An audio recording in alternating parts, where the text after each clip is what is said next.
Hello viewers, আসসালামু আলাইকুম।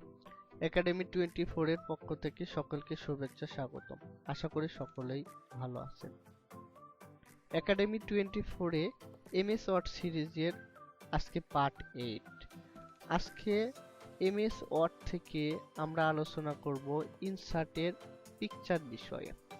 তো পিকচার বিষয়ে খুঁটিনাটি আজকে আমি আপনাদের সাথে তুলে ধরব। তো ভিউয়ার্স, চলুন আমরা কাজ শুরু করে দেই। তো পিকচার, প্রথমে পিকচারে ক্লিক করলাম, তারপরে আমরা একটা ফটো সিলেক্ট করার পরে এই ফটোটাকে পেজে নিলাম। তারপরে এই ফটোটাকে যে কোনো জায়গায় সরাতে পারবো, বাট পজিশনে যে আমরা সিলেক্ট করে নেব এই ফটোটাকে কোথায় রাখবো, এটা আমরা পেজের বিভিন্ন জায়গায় রাখতে পারি। তো এখানে আমরা রাখলাম। তো রাখার পরে এই ফটোটাকে ছোট বড় আমরা ইচ্ছা করলে করতে পারবো, ঘোরাতেও পারবো।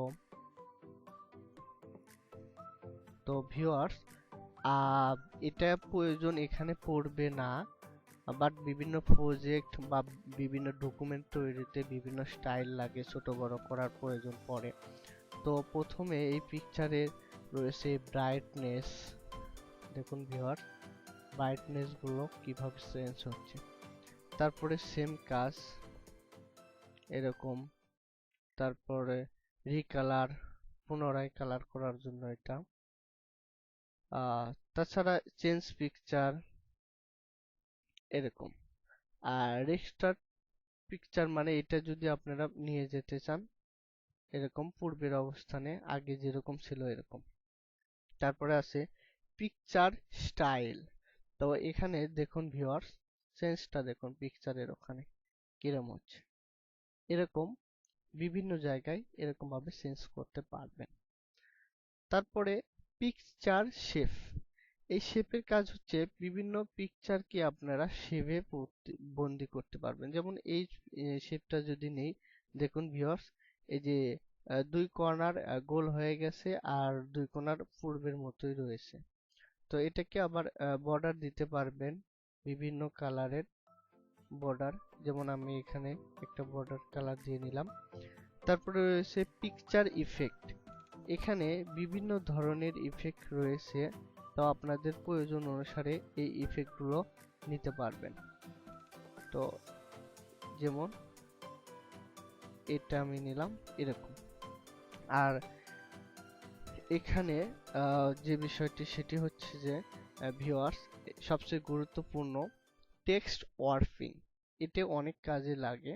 এখান থেকে আপনারা প্রতিটা বিষয় অবশ্যই ট্রাই করবেন। তো সবচেয়ে গুরুত্বপূর্ণ বিষয় যেটি আমি সেটি দেখিয়ে দিচ্ছি, বিহাইন্ড টেক্সট। তো বিহাইন্ড টেক্সটটা ভিউয়ার্স, যে অনেক ক্ষেত্রে কোনো ফটোর উপরে লেখার প্রয়োজন পড়ে, ওই ফটোটা কি জন্যে, কোন জায়গার, অথবা জন্ম মৃত্যু সাল তারিখ, বা কোনো প্রজেক্টের ডিটেলস ফটোর উপরে কিছু অংশ লিখতে হয়, সেই জন্য বিহাইন্ড টেক্সট ব্যবহার করা হয়ে থাকে। যেমন ধরুন যে এখানে এই যে ফটোর উপর দিয়ে লেখাটা শো করছে, আমি কিন্তু এখানে বিহাইন্ড টেক্সট সিলেক্ট করার পরে এটা শো করছে। তো তারপরে রয়েছে ভিউয়ার্স এলাইন। এলাইন হচ্ছে যে এই ফটোটা কোথায় শো করবেন সেটার জন্য। তো দেখুন লেফট এলাইন বা লেফট এলাইন মানে সবগুলো জিনিস আপনার লেখা সহ আপনার বাম সাইড থেকে সুন্দর হয়ে যাবে। আর এদিকে আবার হচ্ছে সেন্টার এলাইন, সবকিছু মিডল থেকে হবে। তারপরে রাইট সেল, এরকম ভাবে আর কি হবে। তো তারপরে রয়েছে ভিউয়ার্স যে রোটর। এটা এই পিকচারটাকে যদি ঘোরানোর প্রয়োজন থাকে এরকম ভাবে আপনারা ঘোরাতে পারবেন। তারপরে ক্রপ।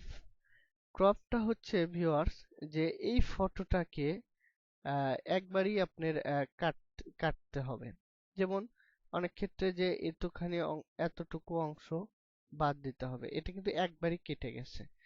কন্ট্রোল জেড এর মাধ্যমে আমরা ফিরিয়ে নিয়ে আসলাম, বাট ওটা কিন্তু একবারই কেটে গেছিল। অনেক ক্ষেত্রে এরকমটা লাগে। আবার ক্রপ, এটা আপনি যে কোনো সাইড থেকে কেটে নিতে পারবেন। তো তাছাড়া কেটে নিলেন, ধরেন সাপোজ বেশি অংশ না কাটলে আপনারা বুঝবেন না, এরকম কেটে নেওয়ার পরে আপনারা সেভ দিবেন। এটা এই ফটোর ক্ষেত্রে প্রয়োজন হবে না, কিন্তু বিভিন্ন প্রজেক্টের ফটোর ক্ষেত্রে এটি প্রয়োজন হবে। তো ভিউয়ার্স, এই হচ্ছে আজকে আমাদের এমএস ওয়ার্ড থেকে পিকচার আলোচনার বিষয়। তো ভিউয়ার্স, আশা করি সকলেই ভালো থাকবেন। এতক্ষণ ভিডিও দেখার জন্য অসংখ্য ধন্যবাদ। আসসালামু আলাইকুম।